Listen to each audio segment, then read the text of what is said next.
um pouquinho antes aqui, só para a gente testar o som para ver se está tudo ok, tá? Então, queria que, se possível, vocês me dessem algum retorno se estão conseguindo me ver e ouvir.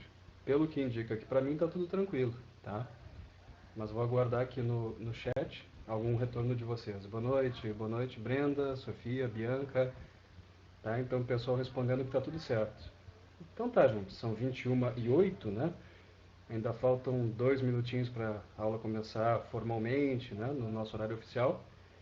E é bom a gente ter esses cuidados, né, de entrar um pouquinho antes, de testar. Na semana passada, que foi a nossa primeira aula, eu entrei com esse mesmo login aqui de professor, aí o áudio não funcionou, tive que entrar com outro login meu, né, pessoal, e aí acabou funcionando. Então, a gente vai se adaptando, né, a essas plataformas, a esses usos todos, tá bom?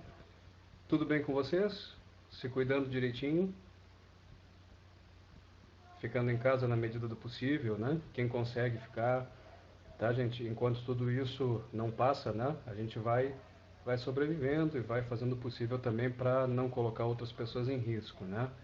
A gente está vivendo um período bastante difícil, é uma experiência muito nova para nós em termos de humanidade, assim, né? Até falando com vocês, já por um ponto de vista assim mais filosófico, mais sociológico, mais histórico até, a gente acaba tendo uma grande novidade com essa pandemia, né? Muita coisa está mudando, muita coisa de repente ainda vai mudar, né? A gente não sabe ainda todas as consequências disso, e eu não digo nem do ponto de vista médico, biológico, eu digo até do ponto de vista depois, né? O que vai acontecer, quando as coisas forem voltando para o seu lugar, né? Se a atividade econômica vai ter se transformado, enfim, né? A gente está vivendo um momento de transição. A gente está vivendo uma etapa bastante peculiar assim da história humana e vamos sobreviver a tudo isso, tá, gente? O que que eu queria conversar com vocês agora já no começo da aula? Eu tô até o meu papel, né, não só como professor e professor de pré-vestibular, é o meu papel como cientista social também. Eu estou sempre muito atento a tudo que vem acontecendo do ponto de vista governamental, do ponto de vista institucional. E a gente sabe que acompanhar no Brasil, né, a rotina política não é uma coisa muito fácil. A gente se diverte um pouco com algumas coisas, mas no fim acaba se entristecendo bastante também. Mas eu estou me referindo aqui a uma coisa bem específica que é a prova do Enem, tá, gente? Eu sei que tem muita gente aí preocupada, né, em função da pandemia, com data de prova, essa coisa toda. Tenho escutado isso dos meus alunos, das minhas alunas, mas queria dizer para vocês o seguinte: fiquem tranquilas, fiquem tranquilos, tá? Que certamente coisas vão acontecer em benefício de vocês, tá?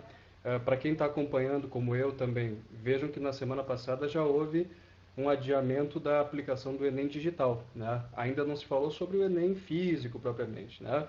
Mas sobre o Enem digital já houve assim uma nova data formulada, né?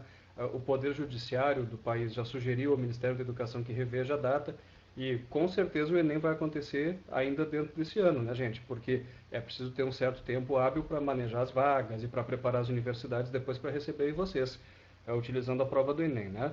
Mas de repente a gente vai contar com um tempo hábil assim um pouquinho maior para trabalhar.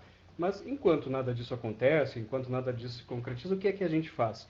A gente leva para frente a nossa formação, né? Assim como eu estaria com vocês numa noite dessas em sala de aula, estou com vocês aqui, não é exatamente a mesma coisa, mas a gente faz o melhor possível dentro dos recursos que a gente tem, certo? Agora são 21h11, 21h12, já entrou mais gente aqui na sala, então boa noite para quem ainda não tinha entrado.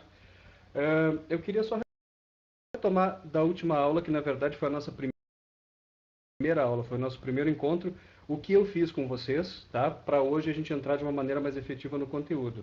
Gurizada, na primeira aula nossa, uma semana atrás, eu procurei fazer um mapeamento da prova do Enem de 2019, a prova de humanos, todo mundo lembra disso, não? O caderno azul de 2019, ciências humanas e suas tecnologias, e apontei para vocês ali umas 16 questões de filosofia e sociologia, né? Entre filosofia e sociologia, umas 16 questões. Queria saber de vocês se alguém chegou a dar uma espiada depois no caderno e tentou fazer alguma questão, como é que vocês sentiram essa prova, caso tenham tido algum contato com ela, tá? Então vocês podem e devem, né, falar aqui ou colocar aqui no chat a percepção de vocês. Eu fiz aquilo ali para a gente se familiarizar, né? Tem gente que fez a prova e aí para relembrar, para retomar, até para entender certos pontos que ficaram nebulosos no momento em que foi lá fazer, em 2019, e para quem não tem muita familiaridade com a prova, foi uma boa maneira também de já ter uma noção, né, de como a prova está estruturada. Então, Bianca está dizendo que acertou a maioria de filosofia e sociologia. Beleza, Bianca, esse é o caminho, né? Esse é o caminho. A gente vai lapidando, né? Quer dizer, a gente não constrói uma casa a partir do telhado, a gente precisa ir colocando alicerces, né, até chegar no ponto mais alto. A gente não faz praticamente nada de importante no mundo assim de uma hora para outra, de um dia para o outro. Então tudo depende de uma lapidação. Se tu já está num nível legal assim, muito bom, aproveite essas aulas para aprimorar um pouquinho mais, tirar dúvidas, né? E para quem não tem muita familiaridade com as disciplinas também, aproveite essas aulas, gurizada, para aprender, né? Talvez pela primeira vez algumas coisas. A gente tem uma certa heterogeneidade. Então, tem pessoas que vêm de um ensino médio e tiveram bons professores de filosofia e sociologia, tem gente que não teve essas disciplinas assim muito bem dadas. Então, a realidade é muito ampla, mas o trabalho que a gente faz aqui, que eu faço com você, serve para tudo, certo?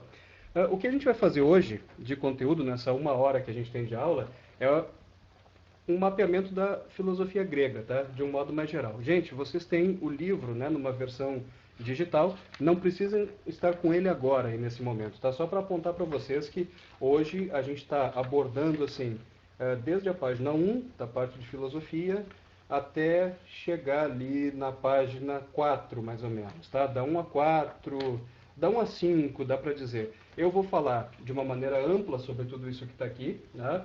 E depois a gente vai entrar pormenorizadamente em alguns detalhes nas próximas aulas. O que a gente vai fazer? A gente vai falar da filosofia grega, do surgimento dela, e a gente vai falar dos principais períodos da história da filosofia grega, certo? Então, gente, muito importante que vocês prestem bastante atenção nessa aula. Essa aula é uma aula mais técnica para nós e eu vou dar algumas dicas importantes para vocês, né? Para a gente ganhar tempo aí na preparação. Quem não tem papel e lápis na mão, ou papel e caneta na mão, tá? Pegue agora aí para de repente anotar alguns pontos que vão aparecer para vocês aqui como importantes, tá? Alguns que eu vou destacar, outros que vocês, né, achem importantes também. Primeiro, tá? A gente tem um filósofo grego chamado Aristóteles, que é um dos mais importantes lá daquele período, que é uma figura que já apareceu na prova do Enem mais de uma vez até, inclusive. E Aristóteles tinha uma frase que eu gosto muito dela, tá? Aristóteles dizia assim, ó, o homem, vou colocar no chat para vocês, e o chat vai ser uma espécie de quadro para nós, né? O homem possui o desejo natural, e esse natural eu vou colocar em caps lock, né? Numa fonte maior. O homem possui o desejo natural de conhecer, certo? Isso Aristóteles falou, né? É uma frase bem interessante para a gente, e a gente pode e deve concordar com ela, porque ela se evidencia muito naquilo que a gente conhece a respeito do ser humano. Possuímos um desejo natural de conhecer. Então isso está dito por Aristóteles tanto tempo atrás, né, gurizada? Aristóteles viveu, tá, na Grécia Antiga, mais precisamente entre 384 e 322 antes de Cristo, né? E parece muito verdadeira para nós essa afirmação, né? Então, gente, a gente pode comprovar, a gente pode evidenciar isso que Aristóteles está dizendo de várias maneiras, né? Nós somos Homo sapiens sapiens, e é assim que taxonomicamente, lá na biologia, somos definidos. Homo sapiens, aquele que sabe, e ele é sapiens sapiens, ele sabe que sabe, ou seja, ele tem ciência e ele tem também consciência. Ele pensa sobre as coisas e ele pensa também sobre si próprio, né? O que é ter consciência? É pensar sobre mim mesmo, é pensar sobre o meu próprio pensamento, entendeu? Isso é a atividade reflexiva, né, que nós fazemos enquanto seres humanos, beleza? Então, o homem possui o desejo natural de conhecer. E vejam que Aristóteles, tá, que começa um livro dele chamado Metafísica, dizendo isso, está colocando o desejo de conhecimento no mesmo nível que a sede, né, que o desejo que a gente tem por água, que é um desejo natural, que a fome, que as necessidades reprodutivas, sei lá, né? E ele está dizendo isso que, segundo ele, é um traço que nos define. Gente, isso que ele está falando, a gente pode provar de duas maneiras. Uma maneira mais tranquila, mais próxima da gente no cotidiano, e uma maneira um pouco mais elaborada, assim, de um ponto de vista mais de estudo, né? Quando a gente olha para qualquer criança de 5 anos de idade, que é a idade em que a criança já está conseguindo articular uma fala, né, formar frases, ela transforma naturalmente essas frases em perguntas, e geralmente a criança aos 5 anos de idade está naquela fase que chamam de porquê, né? A criança está na fase dos porquês. Então ela quer saber por que o céu é azul, por que isso, por que aquilo, e todos nós, ou quase todos nós, fomos assim, tá? E quem convive com criança dessa idade vai entender bem o que eu estou falando. ninguém ensinou para a criança a ter uma atitude dessas, né? Então, não é uma questão cultural, não é uma questão que a educação necessariamente impõe sobre ela. É uma questão natural, porque se a gente olha para uma criança brasileira de 5 anos de idade, ela tem essa atitude indagativa de perguntar. A gente olha para uma criança chinesa, quer dizer, de uma cultura bem diferente, ela tem também essa atitude indagativa. A gente olha para uma criança sul-africana, a mesma coisa. A gente olha para uma criança francesa, ou cubana, ou canadense, não importa, é a mesma coisa. A gente anda numa tribo, numa aldeia qualquer, numa tribo guarani, e olha as crianças guarani, e elas aos 5 anos de idade vão ter essa atitude indagativa. Então, olhando até hoje esse panorama das crianças nessa idade, a gente já consegue validar bem o que Aristóteles está dizendo. O impulso, a busca por explicar o mundo, por conhecer, então certamente é uma coisa natural. Então, esse é o caminho mais simples para a gente evidenciar o que Aristóteles estava dizendo, né? Num período tão recuado. Agora, a outra maneira, que é a maneira um pouco mais elaborada e que nos diz respeito, e que a gente tem que entender também, é uma maneira que é muito comprovada pela história, pela arqueologia, pela antropologia, pela sociologia, pela própria filosofia, que é a seguinte, gurizada: até hoje não foi encontrada nenhuma sociedade ou civilização que não tenha elaborado alguma forma de conhecimento. Deu para entender? Ou seja, toda e qualquer sociedade do mundo, do passado e do presente, apesar de as sociedades serem bem diferentes entre si, desde a tribo mais pequenininha numa ilha qualquer da Oceania, até a gente pensar numa grande metrópole ou numa megalópole como Nova York, não importa. Todas as sociedades humanas vão apresentar aos olhos do sociólogo, aos olhos do historiador, aos olhos do arqueólogo, alguma narrativa explicativa do mundo. Então, alguma forma de conhecimento. Desde o mito mais simples até a ciência mais avançada. Deu para entender, gurizada? Não há nenhuma sociedade que não tenha elaborado alguma forma de explicação de mundo, né? Não importa de qual sociedade nós estamos falando. Todas elas elaboraram, né? E aí a gente tem uma série de formas de conhecimento. Então, desde que o ser humano está no mundo, ele está procurando entender o mundo. Então, é um impulso natural, né? É uma curiosidade natural que nós temos, certo? E aí, o que é a filosofia propriamente? Ela é mais uma entre as formas de conhecimento. É assim que eu quero que vocês entendam a filosofia e o papel que ela desempenha na realidade. Antes dela veio o mito, antes dela vieram as religiões, aí num certo momento ela vai surgir ali na Grécia, dela vai se derivar a ciência, nós temos a arte também como uma forma de conhecimento, então temos várias formas que o ser humano foi criando, foi compondo e ainda está fazendo isso, de tentar explicar o mundo. Então vejam quantas formas de conhecimento temos: mito, religião, filosofia, ciência, arte, né? Cada qual construindo ao seu modo uma narrativa para explicar a origem da vida e da morte, a origem do sol e da chuva, né? Do dia e da noite, esse tipo de coisa, tá? Então, o que é a filosofia, gurizada? É mais uma entre as maneiras, entre as formas que o ser humano criou para tentar compreender o mundo, para tentar responder perguntas, para tentar satisfazer esse seu desejo natural de conhecimento, como dizia Aristóteles. Deu para entender até aqui? Tá claro? Então, a filosofia não é nem melhor nem pior do que outras maneiras de tentar conhecer o mundo. Ela é mais uma dentro desse conjunto, certo? Ela desempenha um papel muito semelhante ao da ciência, que desempenha, por sua vez, um papel muito semelhante ao da religião, ao do mito, ao da arte. Tudo isso está aí para tentar nos ajudar a fazer uma leitura de mundo, e tentar entender por que as coisas são como são, etc, etc. Tá? Não vou me demorar mais muito nesse ponto, ele não é nada complexo, né? E num dado momento, então, a filosofia vai brotar, ela vai aparecer, né? Afinal de contas, o que é filosofia? Filosofia. Então é uma palavra grega, a gente sabe, a filosofia surge na Grécia, e ela significa amizade pelo saber, amizade pelo conhecimento, amizade pela sabedoria. Gurizada, todo mundo já deve ter visto no colégio, ou quase todo mundo, né, a composição etimológica dessa palavra. Sofia vem de sofós, que é saber, que é sabedoria, né? E filos é amigo ou amante. Agora, amigo e amante na nossa cultura tem uma baita de uma diferença, né? No caso dos gregos, não, né? A filosofia é uma espécie de amor amigo pelo saber, alguma coisa como um amor fraternal pelo saber, alguma coisa nesse sentido. Dica para vocês, tá? Curiosidade, né? Os gregos não tinham só uma palavra para falar amor, nós temos só uma, né? Amor. E aí algumas variações como paixão, essas coisas, né? Mas os gregos tinham 3 palavras para falar de amor e cada uma dessas palavras dizia respeito a uma forma do amor, né? Por exemplo, os gregos tinham uma palavra para tratar amor que se chamava ágape, né?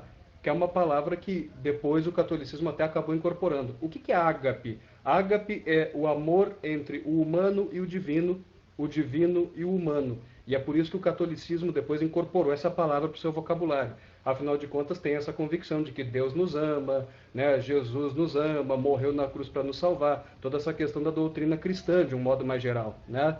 Bom, ágape é o amor divino. Então vejam que lá na mitologia grega havia histórias assim de deuses que se apaixonavam por mulheres humanas. A gente vai ter o caso de Zeus, que se apaixonou por uma mulher humana e teve um filho com ela, que era Hércules, e aí Hércules era um semideus.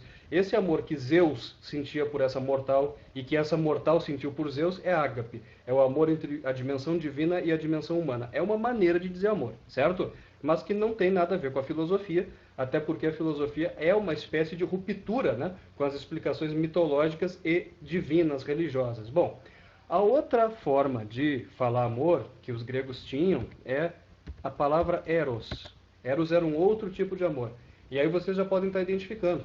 É daí que vem erótico, daí que vem erotismo, né? Aí que vem erotização, que é um tema que a gente trabalha bastante em sociologia de uns anos para cá.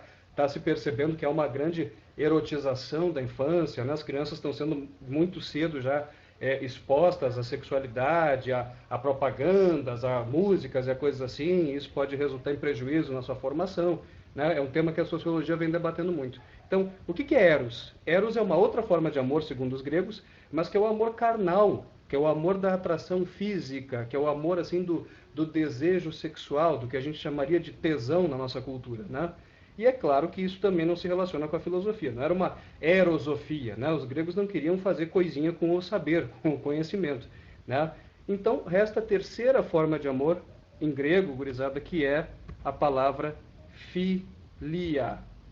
Filia, tá? Que eu vou colocar aqui com PHY, tá? Que é a forma mais próxima do original. Vocês vão ver que essa palavra tem várias grafias, né? É a terceira palavra que os gregos usavam para falar amor. E filia, gurizada, significa amor amigo, amor fraterno. É o amor que a gente sente em geral pela maioria das pessoas, né? Que não é entre divino e humano, é entre humanos, mas também não tem a dimensão sexual, erótica, assim, carnal, certo? Então, vocês gostam dos irmãos de vocês? É filia. Vocês gostam dos amigos de vocês? É filia. Vocês gostam dos avós de vocês? É filia. Deu para entender? Então, filia é amor fraterno, é amor amigo. Então, amor pelo saber, né? Filia, filosofia, amor pelo saber, amor pelo conhecimento, né?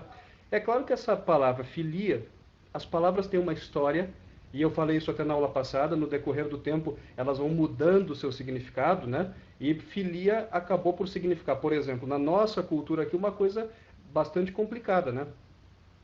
Diz respeito à prática sexual pervertida, digamos, né? Quando a gente fala em pedofilia, ou quando a gente fala em zoofilia, né? A gente associa, estou falando sério, né? Então, mas se a gente fosse pegar a origem da palavra, por exemplo, pedofilia, né?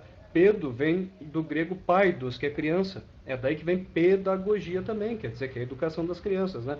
Então, pedofilia, no sentido literal, lá no grego significa gostar das crianças, ser amigo delas e tal. É claro que, como as palavras vão alterando o seu significado, ela acabou se tornando uma outra coisa para nós aqui, dá nome inclusive para um crime, né? Certo? Só para vocês entenderem, né? Filia, no sentido original, era uma coisa, para nós, hoje significa uma coisa mais pejorativa, uma prática horrível, inclusive, né?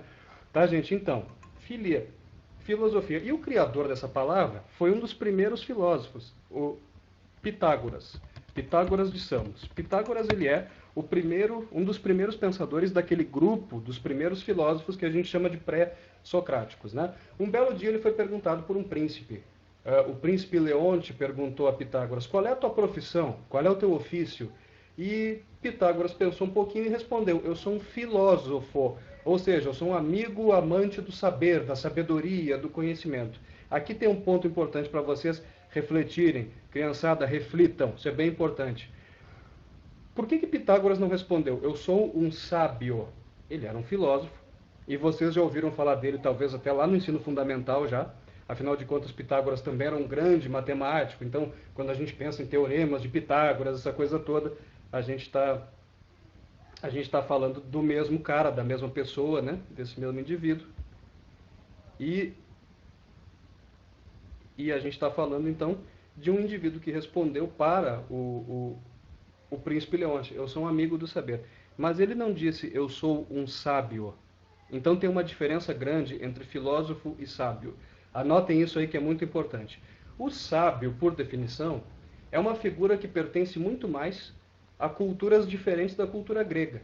Quando a gente pensa na Índia milenar, quando a gente pensa na China milenar, quando a gente pensa nos persas, né, que tem aquela figura do sábio Zoroastro ou Zaratustra e tal, a gente tem aquela figura do sábio. Então, o que é um sábio por definição?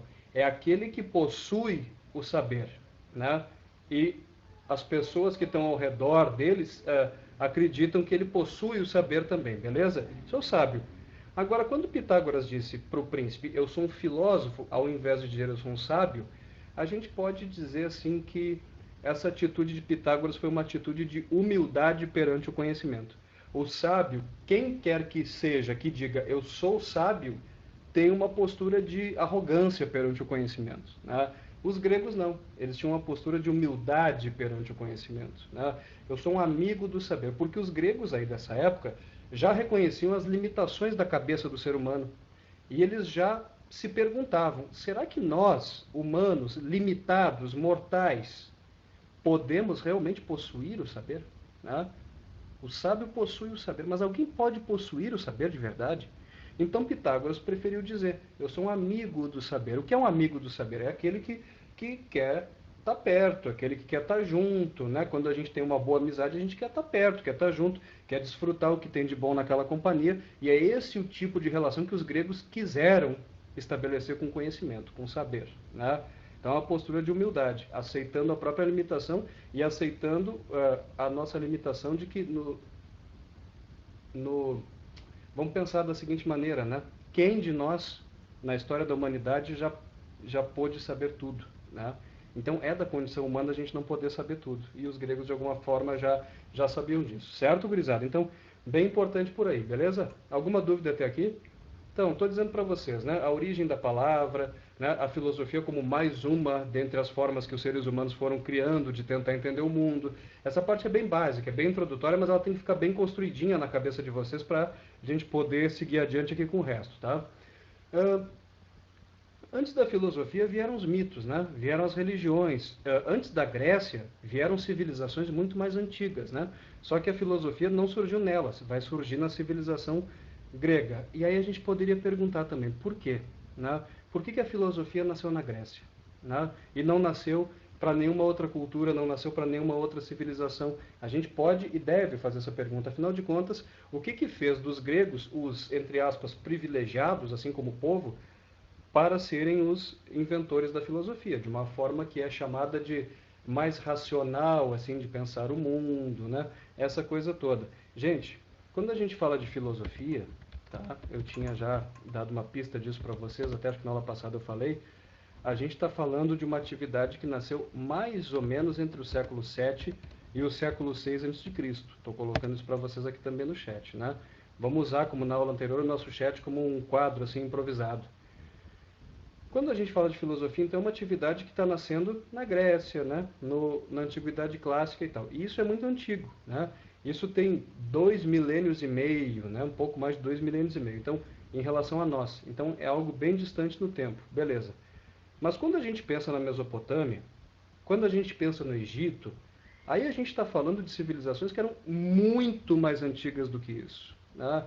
Para vocês terem ideia, as primeiras cidades da Mesopotâmia, da Suméria, né?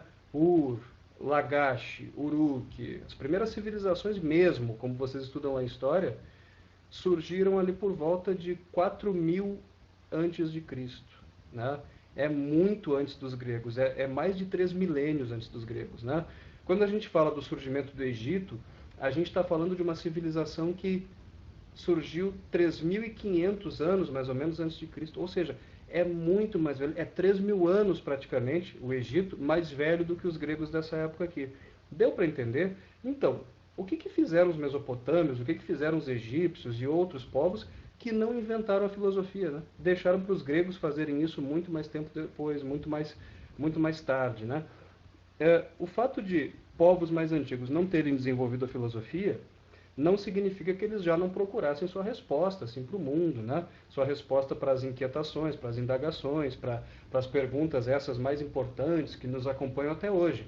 Quem somos, de onde viemos, para onde vamos, essa coisa toda, né? Bom, só que nessas civilizações, gurizada, predominava o mito, tá? E aqui eu quero problematizar um pouquinho com vocês. Mito é uma dessas palavras, uma dentre tantas, que a gente usa no senso comum, no sentido diário, de um jeito, significando determinada coisa, mas quando a gente usa essa palavra em filosofia, em sociologia, essa palavra toma outros significados. No nosso cotidiano, a gente usa mito como sinônimo de mentira muitas vezes, né? Então, volta e meia tem aquela pergunta, né? Isso é mito ou é verdade? Então, se eu estiver lá no posto de gasolina abastecendo e o celular tocar, e vou atender o celular, e aí o posto todo pode voar pelos ares, aquilo pode provocar uma explosão do posto de gasolina. Então, isso é mito ou verdade, né? Então, volta e meia a gente se depara com essas perguntas.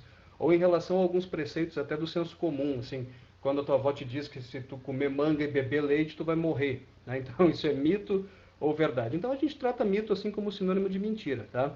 Só que mito não é exatamente uma mentira, tá? Mito não é mentira, religião não é mentira. E eu não estou falando isso por ser uma pessoa religiosa, eu não sou, né? Eu estou falando filosoficamente e até sociologicamente, tá?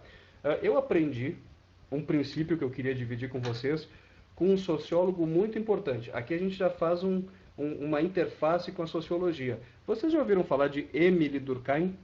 Émile Durkheim, ele é um dos fundadores da sociologia lá no século XIX, um dos clássicos da sociologia, né? Então, vou colocar o nomezinho dele aqui para vocês.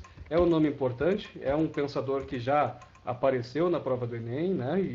E pode aparecer de novo sempre, tem várias coisas dele que nos ajudam. Então, como um dos primeiros sociólogos no século XIX, ele nasce em 1858 e morre no ano de 1917, né? E bem no finalzinho do século XIX, ali pelos anos de 1890 e noventa e poucos, o Émile Durkheim publicou um livro chamado As Formas Elementares da Vida Religiosa, né? E nesse livro Durkheim diz: não existem religiões falsas, não existem mitos falsos, nem verdadeiros. Então, quando vocês estiverem analisando uma religião ou um mito, não importa se aquilo que está sendo contado pela narrativa mítica ou religiosa é verdade do ponto de vista biológico, do ponto de vista químico, do ponto de vista astronômico.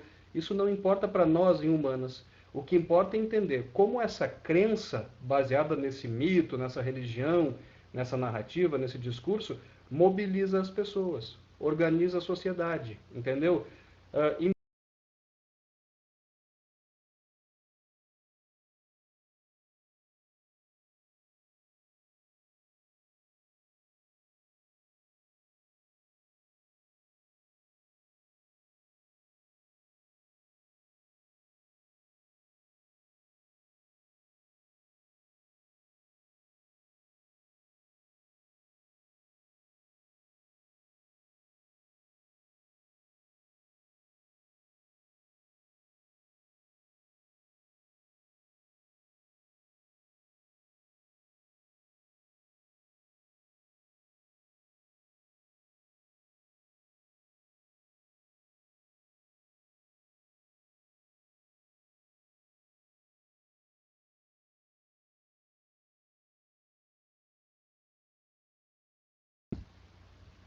Oi, gente.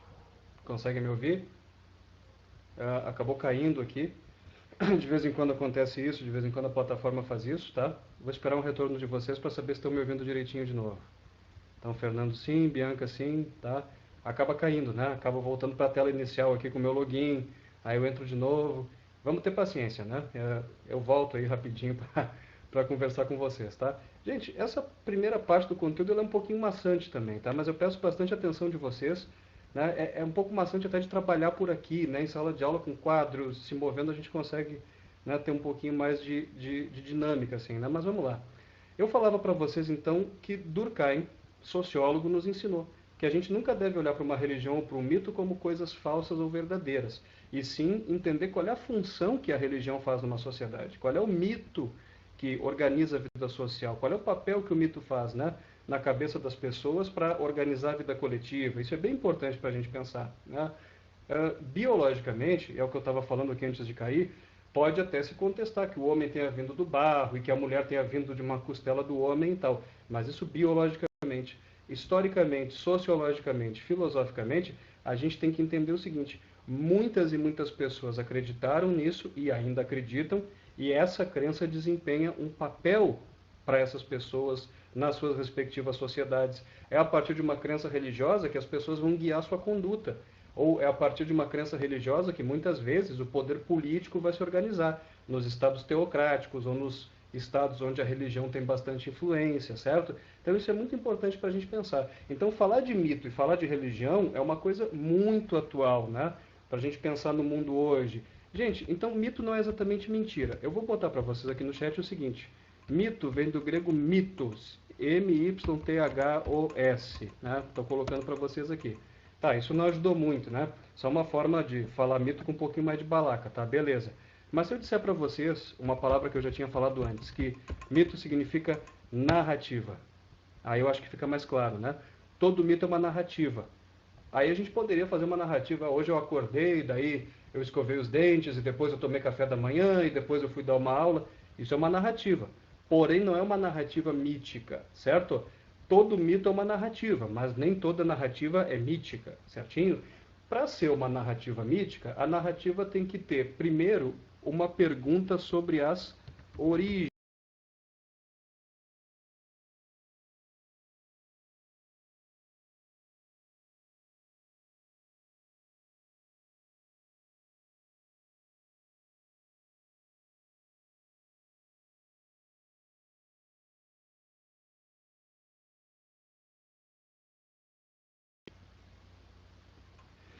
Acho que deu uma caidinha de novo e reconectou meio que automaticamente, assim, gente. Bom, faz parte, né? Mas vamos lá. Vamos lá, não vamos perder tempo. Tá? Então, o mito é uma narrativa de origem. Sempre tenta explicar a origem das coisas. Então, no mito vocês vão ver uma tentativa de explicação para o dia, para a noite, para a vida, para a morte, para o surgimento do ser humano, para a chuva, para o sol, né? Para o surgimento de outras espécies, para o surgimento de um gênero alimentício qualquer e tudo mais. Só que não basta ser uma narrativa de origem. O mito também tem que apelar nessa narrativa para o sobrenatural, certo? Tem que ter sempre algum elemento sobrenatural dentro da narrativa. Alguma coisa que a gente não pode ver, perceber pelos sentidos. Alguma coisa que não faça parte da natureza propriamente. Alguma coisa na qual a gente tenha que acreditar. É uma coisa que eu não posso ver, mas eu tenho que acreditar. Então, algum deus, alguma deusa, algum espírito, alguma entidade, assim, né? Que a gente coloca justamente nesse domínio do sobrenatural. Aquilo que está acima da nossa capacidade de percepção, né? E basicamente, gurizada, todas as civilizações têm a sua mitologia lá na sua origem. E foi o caso dos próprios gregos, né, também. Só que chegou um momento em que os gregos foram substituindo devagarinho os mitos pela filosofia. Quer dizer, trocaram uma maneira de explicar o mundo por uma outra maneira que eles elaboraram e que para eles parecia melhor. Tá?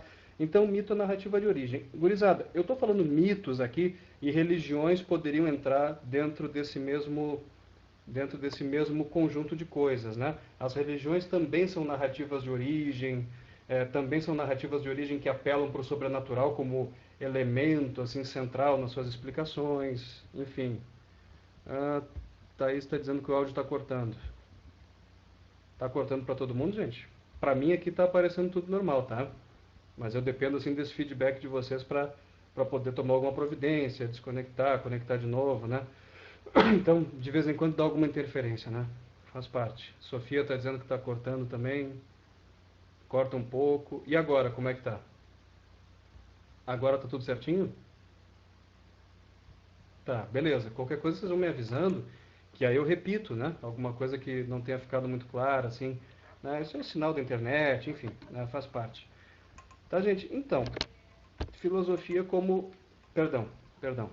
Voltando aqui, né? Mitos e religiões como narrativas de origem, baseadas em princípios, em critérios sobrenatural e presentes na cultura de todas ou praticamente todas as sociedades que a gente conhece, né? Agora, se a gente nunca pode dizer que um mito e que uma religião são verdadeiros ou falsos, sabe qual é o raciocínio que a gente tem que fazer? A gente tem que fazer o seguinte: e tentar estabelecer para mitos e religiões, tentar descobrir, né, quais são as funções que eles exercem nas sociedades humanas. Estou colocando isso aqui para vocês também. Mitos e religiões, então, exercem funções, tá? A primeira função, eu vou colocar aqui, número 1, e vocês anotem aí, é uma função que a gente pode chamar de explicativa, né? Ora, se como Aristóteles dizia, o homem tem o desejo natural de conhecer, evidentemente, gurizada, que mitos e religiões primeiro satisfazem essa necessidade, né? Vem a atender a essa função, realizar essa função, atender essa demanda do ser humano, né? E essa função explicativa, eu vou dizer para vocês, eu vou colocar entre parênteses aqui, que ela é uma função, digamos, até certo ponto, psicológica. Psicológica, né? Por quê? Porque quando a gente tem conhecimento sobre o mundo, ainda que seja um conhecimento mítico, religioso e tal, esse mundo fica mais estável dentro da nossa cabeça, ele se torna um mundo menos assustador.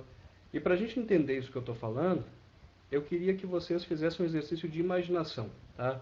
Tem um outro sociólogo, que já é do século XX, chamava-se Wright Mills, e ele cria um conceito bem legal que é o de imaginação sociológica. E Wright Mills, dentro do terreno da sociologia, ele tira o preconceito que muitas vezes pode existir sobre o ato da gente imaginar. A imaginação é um bom recurso para a gente obter conhecimento, gurizada. Não é só fantasia, não é só ficção, né? A gente tem que, às vezes, tentar imaginar, ou seja, criar na cabeça a imagem daquilo que a gente quer saber para aí o conhecimento poder se construir. Então, imaginação sociológica. Vamos tentar nos colocar no lugar de alguém dentro de uma certa época, dentro de uma certa sociedade, tentar entender, né? A partir do ponto de vista de uma pessoa pertencente àquela sociedade, como era a sua vida, para tentar entender a maneira como ela pensava. Aí eu queria fazer o seguinte exercício com vocês. Vamos tentar voltar lá na noite dos tempos, né? Vamos tentar pensar lá na pré-história, algum lugar da pré-história. Até vou desligar um pouquinho a luz aqui da minha luminária, né? Vamos tentar imaginar. Gente, para esse ser humano, na sua forma assim, primitiva, num certo sentido, o mundo era muito mais assustador do que é para nós hoje. Vocês podem ter certeza absoluta disso. Porque, na sua mentalidade, esse ancestral nosso mais primitivo, ele não conseguia nem sequer fazer uma medição do tempo, né? Ou seja, hoje nós sabemos que a noite, o dia tem uma sucessão, tem uma alternância e tem até uma certa regularidade em termos de número de horas, né? O dia dura tanto, a noite dura tanto, aí a gente tem equilíbrio de duração em solstício, em equinócio, mas tudo isso a gente sabe hoje, né? A gente sabe de alguns séculos para cá. Esse ser humano, na sua forma mais primitiva, ele não tinha essa noção, né? Não tinha relógio, não tinha nenhum instrumento para marcar o tempo. Então, na cabeça dele, o mundo era muito assustador porque ele não conseguia entender a sucessão da noite e do dia, a sucessão temporal dos fenômenos. Então, agora está claro. E aí, daqui a pouco, escurece, anoiteceu. E aí ele começa a sentir muito medo, ele começa a ficar muito mal com aquilo ali, começa a ter medo, não tem explicação nenhuma. Então, o mundo é hostil, o mundo é assustador, certo? Aí, daqui a pouco, a história vai se sucedendo, né? A organização social vai se complexificando um pouquinho mais, as técnicas produtivas também, e alguém inventa uma narrativa de origem para tentar explicar a noite e o dia. Aí alguém inventa uma narrativa dizendo assim, olha, na verdade, o que acontece? Tem dois elefantes lá no céu. Tem um elefante malvado. E esse elefante malvado, de vez em quando, ele vai para frente do sol, ele esconde o sol, e aí fica tudo escuro aqui embaixo. E aí nós ficamos apavorados. Só que tem o outro elefante. E o outro elefante é um elefante bonzinho, um elefante do bem. E daqui a pouco ele vai chegar e vai empurrar esse elefante mau e vai tirar ele da frente do sol, né? E o sol vai aparecer para nós, vai brilhar de novo. E aí o elefante malvado, daqui a pouco mais, quando se recuperar do empurrão, ele vai voltar a tapar o sol, mas o elefante bonzinho sempre vai vir para dar esse empurrão nele. Então a gente sempre vai voltar a ver a luz do sol. Gente, é uma narrativa mítica, certo? Mas vejam como isso pode, como isso tem o poder de dar para essa mentalidade primitiva um equilíbrio psicológico muito maior. Agora o mundo está explicado. É melhor ter alguma forma de explicação sobre alguma coisa do que não ter nenhuma explicação sobre essa coisa e ficar com muito medo dela. Então, quando a gente ensina para as crianças que anoiteceu porque a Terra está girando, não sei se as crianças de hoje acreditam ainda que a Terra é redonda, né? Mas a Terra está girando e aí a gente está desse lado e esse lado está voltado para o Sol e daqui a pouco já não está, entendeu? Aí é a mesma coisa, para tranquilizar a criança, para ela entender que tem a noite e que daqui a pouco vai ter o dia, ó, que daqui a pouco vai amanhecer, que daqui a pouco a luz vai voltar. Entendido, gurizada? Acho isso fundamental. Então, o mito faz essa função explicativa que é uma função assim de dar um equilíbrio psicológico para os seres humanos. E essa mesma função a religião também faz. Essa mesma função a filosofia também tenta fazer. Essa mesma função a ciência também tenta fazer e faz efetivamente. Essa mesma função a arte também tenta fazer. Então, toda forma de conhecimento, toda forma de tentar interpretar o mundo, conhecer o mundo, dar respostas para as coisas, tem uma função explicativa que lá no fundo é para nos dar um equilíbrio psicológico, para que a vida seja possível. E vejam vocês que ao longo da história do ser humano sobre a Terra, à medida que o conhecimento vai aumentando, vai se acumulando, a expectativa de vida da gente também vai aumentando, né? Então, tudo isso é literalmente vital. Conhecimento é uma questão vital. E ele tem que ter um ponto de partida, e esse ponto de partida é lá na noite dos tempos, a primeira forma de explicação que é a mítica, religiosa e etc. Segundo, a segunda função que mitos e religiões têm, gurizada, em toda e qualquer sociedade, tá? É a função normativa, é a função de regular a vida social. Ah, senhor, mas isso é filosofia ou é sociologia? É um pouco de cada coisa, tá? A gente está iniciando pela filosofia o conteúdo, mas sempre vai ter uma pitada sociológica dentro e histórica também. E é isso que tem que ter, porque como vocês bem viram lá na prova, né? O Enem cobra as coisas, ó, de maneira conjunta, né? De maneira assim correlacionada. Então isso é interdisciplinaridade. A gente tem que trabalhar assim. Gente, se a gente para pensar que mitos e religiões têm função normativa, a gente também pode buscar vários exemplos, né, de como isso se dá na prática. E eu digo para vocês, eu vou colocar aqui embaixo entre parênteses, ó, raciocínio e anotação. Anotem aí que é importante. A função normativa do mito se dá no âmbito da moral, regulando o comportamento dos indivíduos, e se dá também no âmbito da política.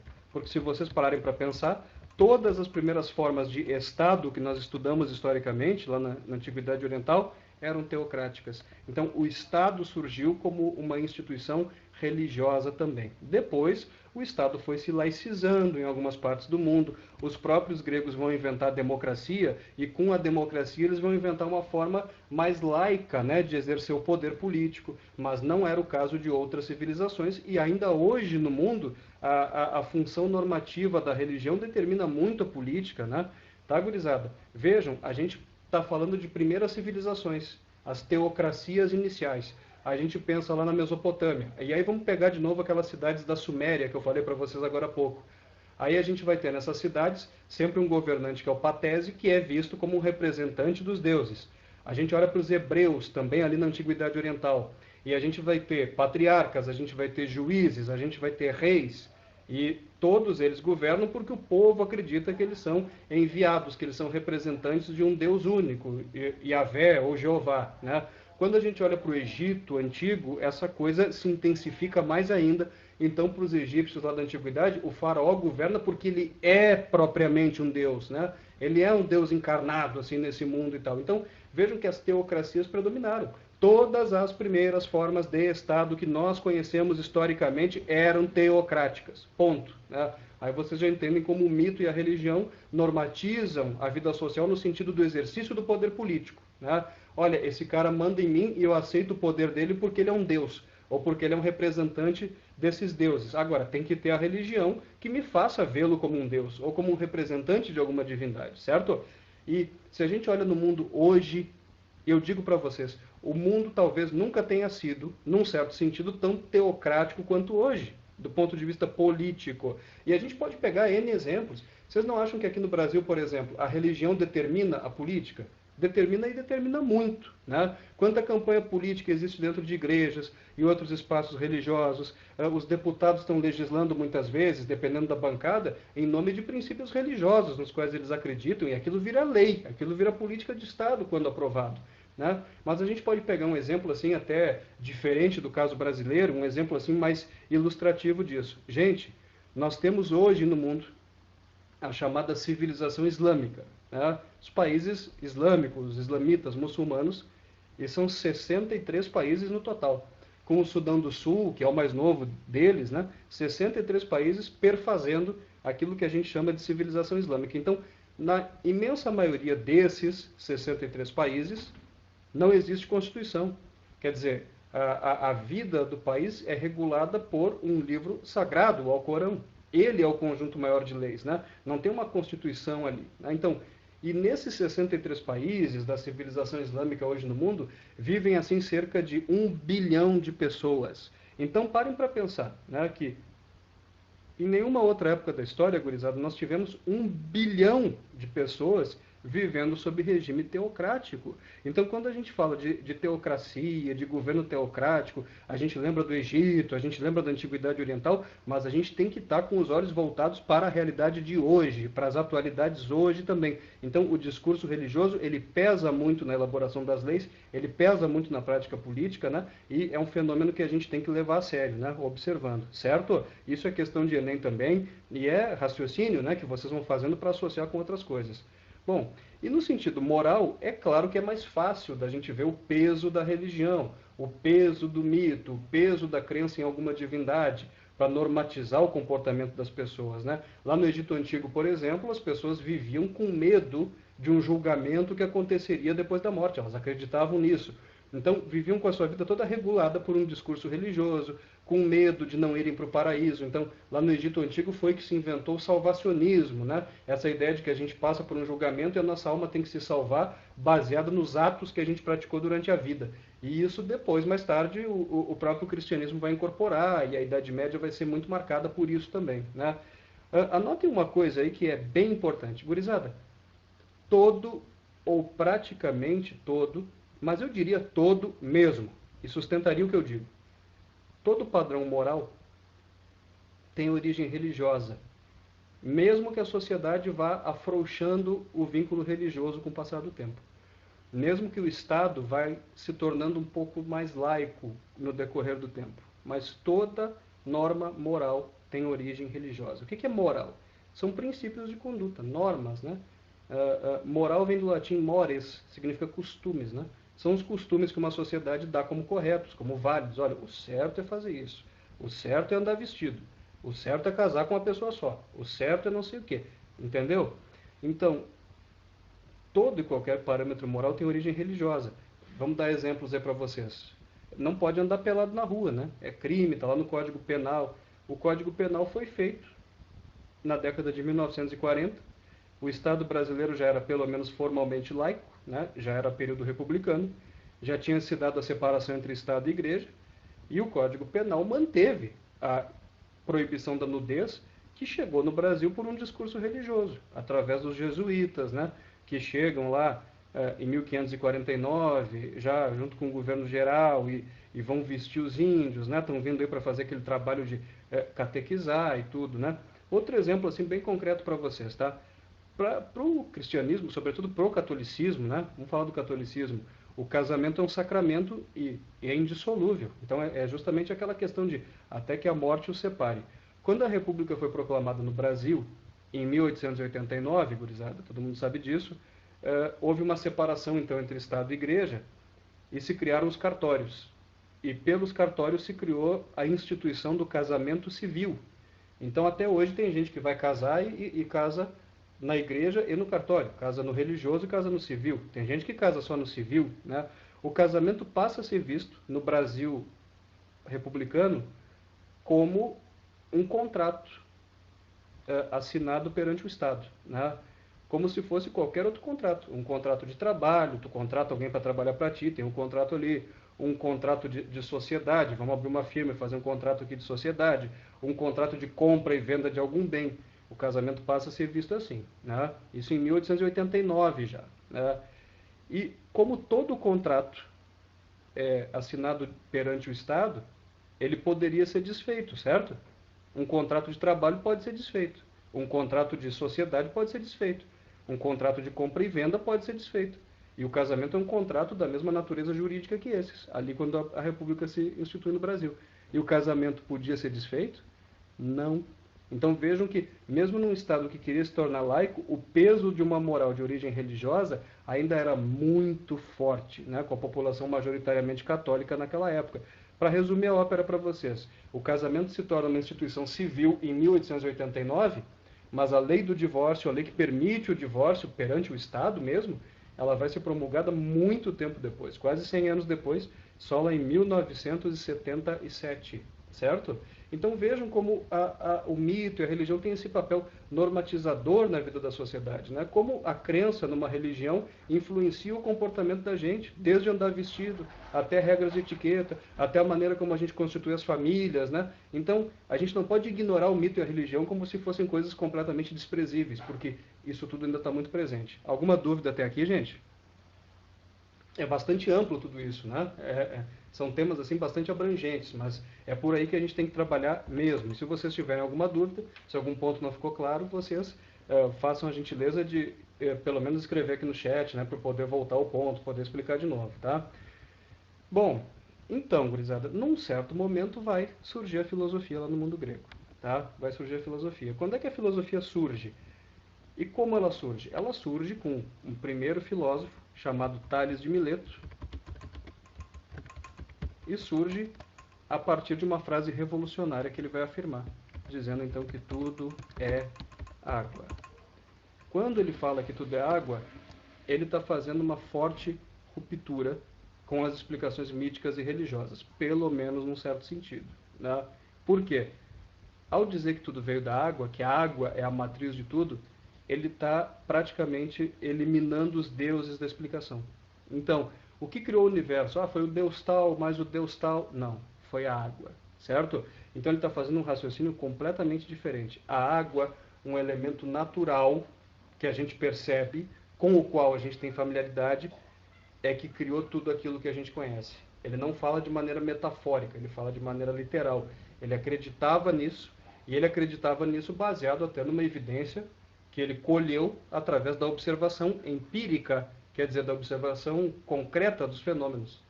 Onde quer que houvesse alguma forma de vida, é porque havia água. E ele conseguiu fazer esse nexo causal. É preciso que haja água para a vida poder florescer. Então, a fonte da vida é muito mais a água do que um Deus qualquer, né? Ou do que um conjunto qualquer de deuses. Então, é esse tipo de ruptura que ele está fazendo, certo? Eu costumo dizer também, fazer uma metáfora que eu acho que é bastante válida, pegando algumas expressões emprestadas lá da disciplina de física, né? Vamos pegar lá umas expressões que o Zé usa aí com vocês, tá? Que são os vetores. E todo mundo já viu esse conteúdo no ensino médio alguma vez, né? O que são os vetores, gurizada? Os vetores são aquelas setinhas, aqueles movimentos, né, representados na forma de setas, de flechinhas, assim, que a gente tem. Eu não me lembro qual é o ano do ensino médio que a gente trabalha isso, enfim, né? Mas eu costumo dizer o seguinte: o surgimento da filosofia, o pensamento do Tales, dizendo que tudo veio da água, significa para nós uma espécie de inversão de sentido vetorial. Já explico o que isso significa. Quando a gente tem explicação mitológica ou religiosa, o mundo sempre é explicado assim de fora para dentro, né? No mito e na religião, eu digo. O mundo sempre é explicado assim de cima para baixo. O mundo sempre é explicado a partir do sobrenatural em direção ao natural. Ou seja, eu olho para uma coisa qualquer da natureza e atribuo a ela uma causa que vem de cima, que está sobre ela, ou seja, o sobrenatural. Então, a explicação mitológica ou religiosa pode ser representada assim, como um vetor assim, nessa direção e nesse sentido. Beleza? Quando Tales de Mileto diz que tudo é água, tudo veio da água, o que ele está fazendo? Ele está invertendo assim, o sentido desse vetor, né? Não a direção necessariamente, mas ele está invertendo o sentido, talvez, né? Ele está dizendo assim, na verdade a água criou tudo, ele está explicando o natural através do natural, e não mais através do sobrenatural, certo? Ele está explicando o mundo de baixo para cima. Ele está explicando o mundo de dentro para fora. Ele está explicando a natureza como um todo a partir da própria natureza. Ele está explicando as coisas que estão longínquas lá no espaço a partir de um elemento que está debaixo dos olhos dele, que é a água, que é a origem e a matriz de todas as coisas, então, segundo nos diz o nosso amigo Tales de Mileto, certo? Então, Essa é a diferença da filosofia, basicamente. Ela é um pensamento mais naturalizado. E aqui eu quero chamar a atenção de vocês para uma coisa que não pode descambar para um preconceito. Gurizada, quando a gente fala racional, nesse caso, é o mesmo que natural. Tá? Buscar uma explicação racional significa naturalizar essa explicação. É tirar essa explicação do domínio do sobrenatural e afastar essa explicação do mito e da religião e colocá-la mais dentro do domínio da filosofia ou daquilo que a gente vai chamar depois também de ciência, né? Tal como a gente chama até hoje, beleza? Porque existe até um preconceito embutido nisso, né? Quando a gente diz os gregos é que inventaram uma maneira mais racional de explicar o mundo, a gente de alguma maneira está sendo preconceituoso com os povos que vieram antes, com os egípcios, por exemplo. Mas a gente não pode dizer que os egípcios não eram racionais, né, gurizada? Como é que um povo que dominava a medicina tão profundamente como o povo do Egito dominava, como é que um povo com uma engenharia formidável, capaz de erguer aquelas pirâmides e tudo mais, que até hoje ninguém não, que até hoje tem muita gente que nem aceita que o ser humano conseguiu fazer e tem essas teorias esdrúxulas de que foram extraterrestres que construíram as pirâmides e biriri bororó, né, é justamente um preconceito embutido nisso, né? Não se consegue conceber que um povo africano, que os egípcios eram africanos, tenha sido uma civilização tão avançada, né, e tenha conseguido fazer coisas assim tão magníficas, muitas das quais perduram entre nós até hoje. Então, quando a gente fala que os gregos inventaram a racionalidade, a gente está sendo bastante preconceituoso. Na verdade, eles inventaram uma maneira mais natural de explicar o mundo. Os povos anteriores já eram racionais. A questão é, os povos anteriores não eram laicos. Os egípcios sabiam direitinho para que servia cada órgão do ser humano, pelo menos os principais. Mas eles sempre atribuíam o funcionamento desse órgão a alguma divindade qualquer. Então, não era um conhecimento laico. E na nossa cultura ocidental, a gente tem uma certa mania, a gente tem uma certa tendência de considerar racional somente aquilo que é laico, né? Então, isso é um preconceito, tá? Isso é uma coisa que a gente precisa problematizar também um pouquinho, né? Bom, e aí se passa aqui para a filosofia. E aí a outra pergunta, então, gurizada, que eu tinha formulado antes. Por que os gregos, né? Por que os gregos conseguem inventar a filosofia, inventar essa forma, digamos, diferente de procurar o conhecimento? Por que eles? É porque eles eram uma cultura superior? Não. Não existe cultura superior ou inferior. Existem culturas diferentes, tá bom? Né? A gente fala que uma cultura é mais avançada num certo ponto, mas não comparando ela com alguma outra, né? Simplesmente admirando os feitos que ela pode ter realizado dentro das limitações da época, né? E do lugar, e do clima, enfim. Tá? Os gregos eram uma cultura diferente. Eles tinham algumas particularidades que permitiram a eles serem os inventores da filosofia. Eu costumo dizer o seguinte também, ó, os gregos, para inventarem a filosofia, precisaram reunir uma série de condições para isso. E eles reuniram condições que outros povos não conseguiram reunir, certo, gurizada? E eu divido essas condições também em dois grupos. As condições para o surgimento da filosofia, de um lado, elas são condições históricas, certo? Condições históricas. Os gregos têm alguns elementos históricos que ajudam eles bastante nisso. Ah, como assim? O que isso quer dizer? E depois tem as condições culturais que nós vamos falar mais adiante. Vamos falar das históricas por hoje e na semana que vem eu continuo daqui, tá? Condições históricas foi o seguinte: a filosofia vai surgir no mundo grego no período arcaico. Né? Vamos lembrar de uma coisa importante aqui. Ó, olha para minha mão aqui. Tá? Vocês conseguem ver? Pega a mãozinha de vocês também aí e façam esse cálculo, né? Façam essa contagem.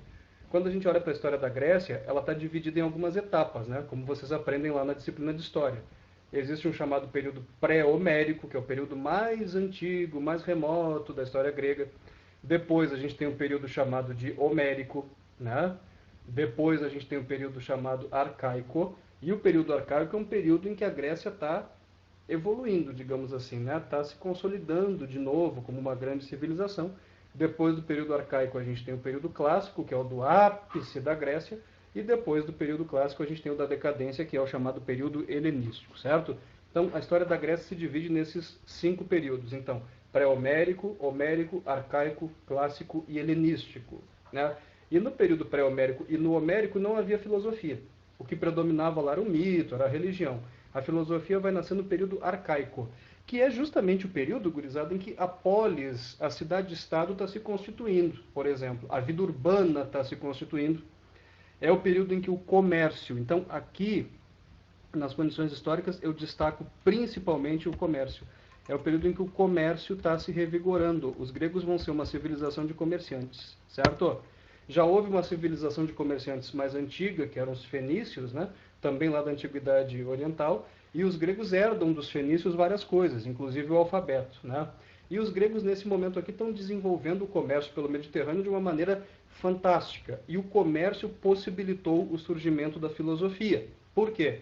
Primeiro, porque justamente para poder exercer essa atividade comercial, os gregos precisaram resgatar o alfabeto para registrar, para fazer a contabilidade das suas transações, né?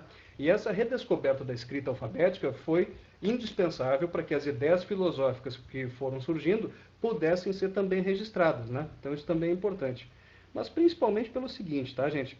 Por que os gregos eram comerciantes, na sua maioria? A maioria das cidades-estados, né? A elite era a elite de comerciantes. Porque as cidades gregas, elas ficavam em lugares assim, geologicamente meio precários. A gente olha aquelas imagens da Grécia, né, aqueles filmes sobre Grécia Antiga, e geralmente a cidade-estado grega ela ficava em cima de uma montanha calcária, né? Então, em praticamente nenhuma delas era possível fazer uma agricultura muito extensa, uma pecuária extensiva, alguma coisa assim, né? Talvez a exceção ali fosse Esparta. Esparta era uma cidade-estado que ficava numa planície irrigada. Então, Esparta tinha uma produção de agricultura, de pecuária agrícola, né, muito grande. Esparta pôde ser praticamente autossuficiente e por isso Esparta ficou tão esquisita, meio distanciada das outras cidades, assim culturalmente também, com aquela cultura mais fechada, mais bélica, né, que a gente está acostumado a caracterizar, diferente da cultura de Atenas, né. Bom, e é claro que, sendo assim, as cidades não produziam o suficiente para o seu próprio abastecimento. Então, quando aqui na minha cidade ou no meu país não se produz o suficiente, o que é que a gente faz? A gente vai comprar coisas que a gente necessita em outro lugar. E aí aquele comércio, aquela circulação pelo Mediterrâneo, colocou os gregos de cidades-estados diferentes em contato mais ou menos permanente. E aí o diálogo, e aí o debate pôde surgir, pôde se desenvolver, e isso também foi um dos pilares para que o pensamento filosófico pudesse aparecer. O debate, a circulação de ideias. Aí soma isso com a escrita, né? Então essas condições históricas foram absolutamente fundamentais, certo? Depois, na próxima aula, a gente vai pegar daqui e vai falar também das condições culturais. Aí eu já entro ali nos pré-socráticos e a gente toca a ficha lá na segunda-feira que vem. Beleza, gente? Alguma dúvida?